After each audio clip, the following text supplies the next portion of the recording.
અરવલ્લી જિલ્લાના મોડાસાના ગારુડી ગામથી શામળાજી સુધી વિશ્વાસ અને સેવાભાવથી ભરેલી એક ભવ્ય પદયાત્રાનું આયોજન કરવામાં આવ્યું હતું। ગોગાધામ ગારુડીના ગાદીપતિ ચેતન ભુવાજીના નેતૃત્વમાં આ પદયાત્રા ગારુડી ગામેથી શરૂ થઈ હતી। આ પદયાત્રાનું મોડાસા પહોંચતા ભવ્ય સ્વાગત કરવામાં આવ્યું હતું, જ્યાં અરવલ્લી જિલ્લાના ભાજપ પ્રમુખ ભીખાજી ઠાકોર, નગરપાલિકાના પ્રમુખ નીરજ શેઠ અને શહેરના અગ્રણીઓ પણ ઉપસ્થિત રહ્યા હતા। ભક્તોએ ફૂલો અને ફૂલહારથી યાત્રાનો ઉમંગભેર આવકાર કર્યો હતો। આ પદયાત્રાનું અંતિમ સ્થળ હશે પવિત્ર શામળાજી ધામ, જ્યાં યાત્રીઓ ભગવાન શામળિયાના દર્શન કરીને મંદિર પર ધ્વજારોહણ કરશે। जय श्री गोगा महाराज, जय श्री सामळिया भगवान।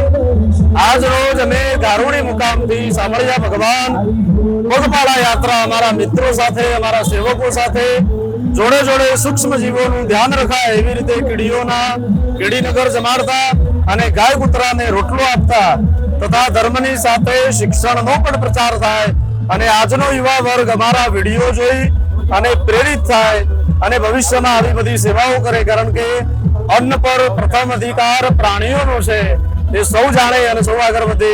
सौने मारा जय श्री कृष्ण, जय सामळिया भगवान।